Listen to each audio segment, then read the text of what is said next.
What's up, you guys? Mitchell Gonzales, that bearded guy.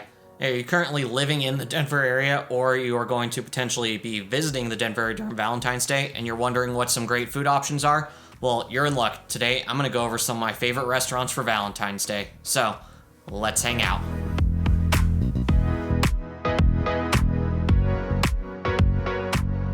What's up, you guys? Mitchell Gonzales, that bearded guy, formerly known as the Bearded Realtor. Now, that bearded guy, if you've seen one of my videos before in the past, welcome back. If you're checking out one of my videos for the very first time, make sure you do click that red subscribe button below, as I do post weekly content all about living in and moving to the Denver metro area.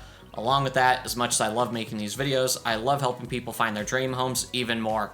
So with that being said, if you have any questions, you're looking to buy, sell, invest in a home, make sure you give me a call, shoot me a text, write me an email. I'm available 24/7 to answer any questions that you guys may have. But with that being said, you guys, 2024, welcome. One of the first couple videos I've done here, and as you can see, the Valentine's Day decorations are up, which can only mean Valentine's Day is right around the corner, which means if you're watching this video, you are probably already falling behind on booking a Valentine's Day restaurant. So odds are, if you are checking out this video, you probably haven't booked one yet, or maybe you're just curious on what some of my favorite options are. But these are my top Valentine's Day restaurants in 2024, the 2024 edition. And so I'm going to give you guys 6 different options here, and it's going to be a nice little variety. It's not really ranked or anything, but I will be going over the first couple that I'm giving you are going to be more like laid back. I wouldn't say like cheap options, but it's not going to be your super high-end, super expensive restaurant. More laid back, fun type of restaurants. And the last 4 will be a little bit higher end options. So kind of tried to find something for every type of budget, every type of maybe like relationship status, whether it's like you're just start dating, you've been married for years. Really tried to have something there for everyone. Now, full disclosure, I can't confirm that you can get a reservation or get into any of these restaurants, especially if you are watching this video closer to Valentine's Day. Obviously, the earlier you book a reservation, the better. All I can do is give you my options. Name dropping me at the restaurant probably won't do you any good. You can try, but here we are, 6 of my favorite restaurants to go to on Valentine's Day. So the first option I'm going to go over is called Culinary Dropout. And this one is in Denver over kind of 9th and Colorado Boulevard. And once again, this is one of the more laid back, fun options that I'm going to give you. And this is kind of like a higher end sports bar, but with like really good food and everything, really fun vibes and everything. And it's one of those places that you can go to, eat, hang out at for a while. They do a lot of live music there. They have a lot of different game options, that you can do there, like trivia nights, and I think they do like ping pong every once in a while. They have a really cool lawn outside. Now, I don't know what the weather's going to be like on Valentine's Day. If it's nice, then you can maybe go out on the lawn. If it's not, there's still a lot of fun things to do on the inside. But they have, great food over there. So a great variety of food. So you're obviously going to have your great selection of signature cocktails, beers, wines. But then from the food, you can do things like charcuterie boards. They have a lot of great kind of more snacky options or appetizers that you can share. They're obviously going to have a great selection of burgers, sandwiches. They have 36-hour braised pork ribs, which that just sounds incredible. They have a Korean-style ribeye. I don't even know what that is. If you know what a Korean-style ribeye is, maybe explain it to me in the comments. But it sounds really good because I like Korean food and I love ribeye. So you can't go wrong there. And then they also do Detroit-style pizza. So really, there's something there for everyone to enjoy. If you haven't had Detroit-style pizza, it's awesome. Really kind of like more like a thicker style pizza, great crust, a lot of great flavors. So a lot of great options. So first option, Culinary Dropout. The second option I'm going to go over is called Root Down. And this is over in the Denver Highland area.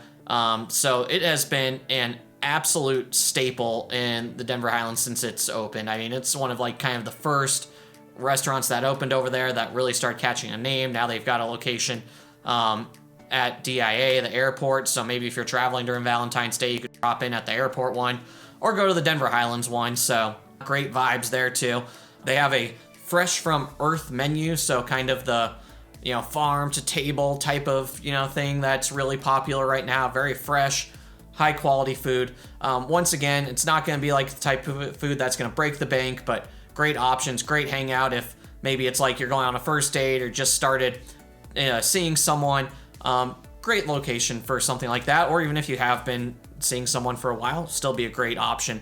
But they've got kind of great menu, great signature drinks, seasonal cocktails. They have a very unique menu that you're not going to see everywhere. So, I mean, they've got things like lamb burgers.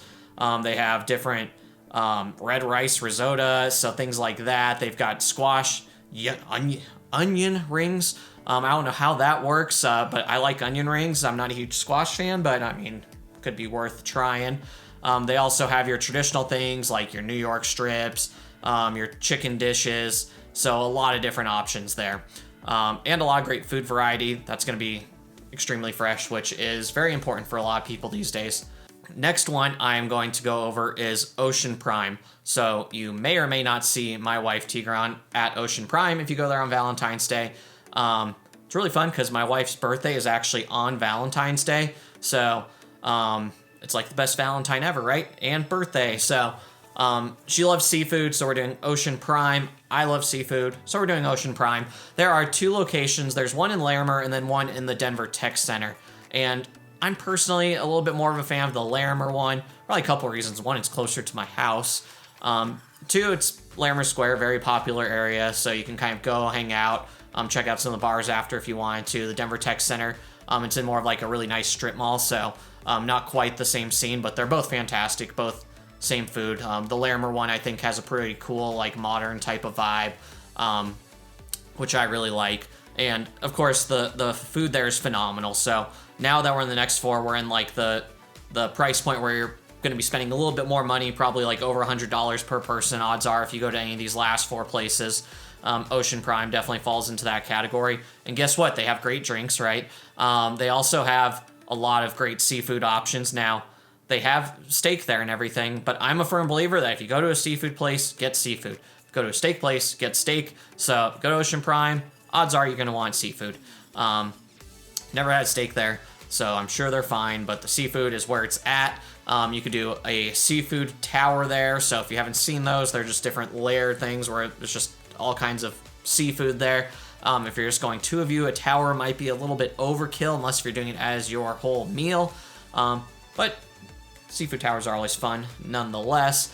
They also have a lot of great salad, soup options. Now, I'm not a huge salad guy, but I get one from time to time, and they have this shellfish Cobb salad that's just phenomenal. I probably won't be getting it there for dinner, but it's like great lunch option. And if you do like salad, it is gigantic, so you could definitely have it as your meal. They also have a lot of great soups, like a lobster bisque. They even have some seafood, some sushi options. They've got lobster tail, crab legs, and then a plethora of other fish options with obviously like your salmon, your bass, your tuna, all those things. Just a ton of different fish options. So if you're the type that likes seafood, Ocean Prime might be your option for Valentine's Day. So the next one I'm gonna go over is the Flagstaff House in Boulder. So I know that this is the best restaurants in Denver, but, venture off to Boulder, about 40 minutes away, and this place is well worth the drive, and it is too good not to include on this video. And this was where my wife and I actually went last year for Valentine's Day, so definitely a great spot. If it's already booked for 2024 Valentine's Day, book 2025 right now, because you're definitely going to want to check it out. So Flagstaff House in Boulder, it's just a great location because it's like right along the edge of the foothills on like the mountainside. So you get some absolutely unbelievable views of Boulder. I would recommend now, normally we don't eat dinner early because like normally we can't get ready that fast. And we're just like, book reservations for like 7, 8 o'clock later. But Flagstaff House, we intentionally booked a 5 o'clock dinner just because the views of Boulder are that cool. Like it's that good. I think you definitely want to check out the views before the sun goes down. Try and get a window seat if you can, and definitely enjoy those views from the Flagstaff House. So while the food is phenomenal here, the experience is really what you're paying for. You get the mountain vibe, the incredible views. The wait staff is incredible. While you have your server, there's like 4 or 5 wait staff members that are at your table. Like always, like the second your plate's done, it's gone. Drinks, getting close to the bottom, there's someone there. Last year I had an item that I didn't really like. They literally came and, I wasn't going to say anything. They just like brought me another item. They're like, we knew you weren't enjoying that. Just brought me another item. So with that being said, their menu is very, very unique. I'll be honest, I had to Google like 90% of the menu items while I was there because I'm like, I don't know what that is. But just had to take some chances, and everything was phenomenal. So they have some incredible starters like your caviar. They have smoked salmon. They have a tuna tartare. They have a beef tenderloin tartare. So those are some of the starters. And then really when you go there, you're not really ordering a la carte. They have different tasting menus or different options. So the one that is the most traditional is the 4-course option. So you're obviously getting like your starter, your salad, your entree, and then your dessert. And once again, all very unique items that I don't really know what they are, but they're all good. And then basically your entrees are going to be more traditional. You're going to have your fillets, your beef tenderloins, your lamb, your, I think they have some bass or different seafood options. So those are going to be pretty traditional. And typically that menu item starts at $128 per person. So like I said, this place is a little bit pricier. And then if you want to get like a Wagyu or something like that, you can do that. Then there's also a chef's tasting menu where the chef has even like more special items. That's around $200 per person. So this is definitely one of those restaurants where you can go and drop, $400 or $500 pretty easily before you even know what's going on. But the experience is absolutely top notch. The food is just as good. So next place is the A5 Steakhouse at 15th and Wazee. So we're back in Denver now. And this is one of the newer steakhouses in Denver. And kind of the vibe that it seems like, they go for is it's a high-end steakhouse. Their steak is absolutely top-notch, but more of like a laid-back, fun vibe. So it doesn't have like the traditional super professional steakhouse feel where it's like everyone's wearing suits and fancy dresses. It's a little bit more laid back. And so they have a lot of great starter options. They've got your oyster, shrimp ceviche, tuna tataki, beef tartare, slow cooked pork belly. So a lot of great starter options that you might not necessarily always see in a steakhouse. So stuff that's a little bit different there. And then they have, once again, some other entrees like your chicken and lamb and fish. But what was my rule? Go to a steakhouse, get a steak. Unless if maybe you don't eat steak, but your significant other does. They do still have other options, but the steak there, top notch. You're going to have your different, bone-in ribeyes, your New Yorks, your tenderloins, all those. And it's called A5 Steakhouse, right? And so if you know steaks, A5 is a type of Wagyu. They've got Japanese A5, Australian A5. So they have different, American Wagyus. And so since it's A5 Steakhouse, they also have several different Wagyu options. So if that's what you're wanting, if you're wanting to have that Wagyu experience, which is basically when it's like more marbled, a little bit more fat, but a lot more flavorful and everything, then A5 might be your option, as they have several of those options. They've got an A5 sirloin, a chuck steak. They've got an A5, a Japanese A5 that you can try there, which is basically like the best steak that you can get in the world.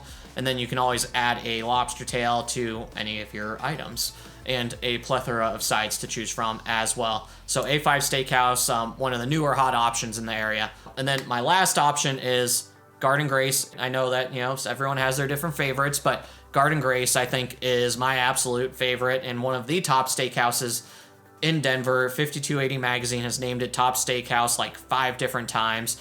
It's over at 18th in California, and Troy Gard is the chef and owner of this restaurant.